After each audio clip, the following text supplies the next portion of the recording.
Thank you, CB, and for your kind words. And Abhik, I think you've left me with not too much to add, so I'll keep it short. But distinguished speakers on and off the dais, CII members, industry colleagues, ladies and gentlemen, good morning to all of you, and it's indeed an honor to welcome you to the 20th CII Manufacturing Summit.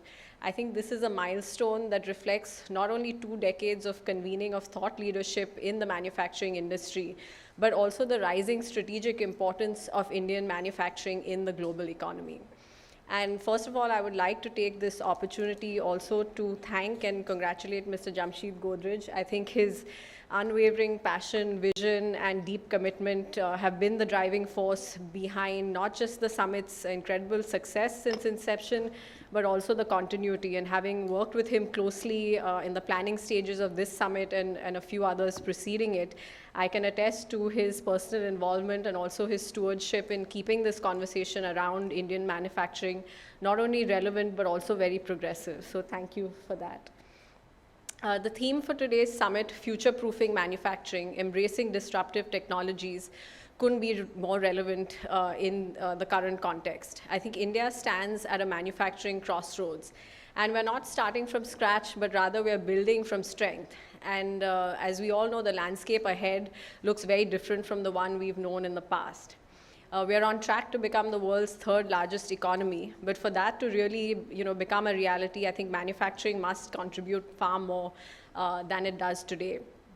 So while there has been considerable progress, as CB said, we're currently only around 17% of GDP. The idea is to push it to 25%. But I think this gap represents not so much a shortfall, but rather an opportunity.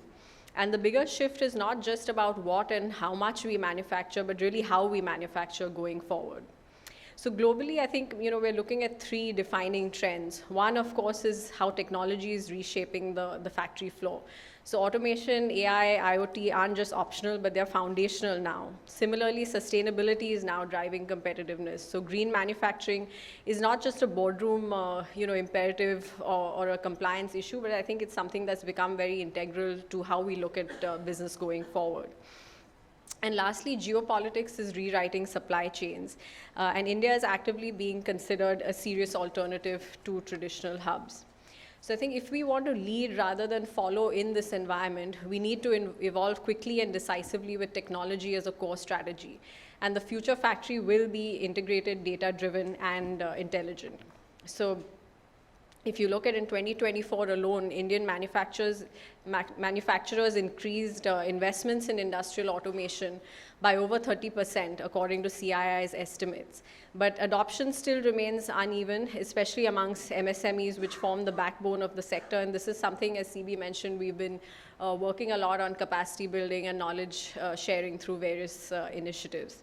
So the challenge really remains as scale and ecosystem enablement. So connectivity, cloud infrastructure, and upskilled human capital are just as critical as the tech stack itself going forward. I think it's also very fitting that the Western region has been home to this summit. This region, as most of you know, contributes nearly a quarter of India's GDP and 48% of the country's merchandise exports. Of course, Gujarat has been a leader in engineering goods, chemicals, and petrochemicals. Maharashtra is strong in auto, electronics, and pharma. Madhya Pradesh is emerging as a key industrial corridor, especially for textiles and minerals. And of course, Goa, while smaller in scale, has a formidable presence in pharma exports. And across the region, we're also seeing growing clusters in EV components, solar and wind systems, and semiconductor-linked electronics. Another aspect, of course, is green manufacturing. So as I mentioned, sustainability is no longer optional, or it's not just about image. It's about market access, efficiency, and long-term viability. And as we see in Europe and other markets, carbon border taxes and ESG-linked procurement standards are changing the rules. And Indian manufacturers will need to meet these expectations to stay in the game. One of the most crucial areas we also need to focus on, and the biggest gap we must close, is R&D spending.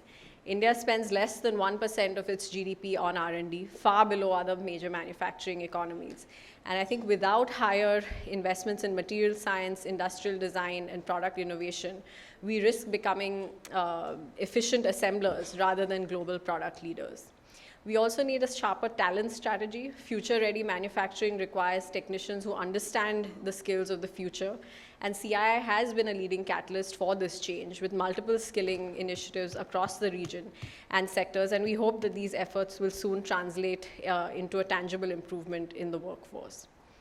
Finally, collaboration between new age businesses and legacy industry is an untapped engine. This is something we'll be looking at over the course of the day as well. And how do we, work on removing the barriers that exist, from these collaborations from happening? Ultimately, the decisions we make today, whether it's on technology, sustainability, investment, or partnerships, will define whether we simply expand our industrial base or become a global manufacturing leader. CII is committed to helping industry drive this transformation, and the Western region, rich in resources, capability, and ambition, will definitely play a central role. I'm sure the insights and the conversations throughout the day will help us move forward and achieve a manufacturing future that is smart, green, and globally respected. Thank you.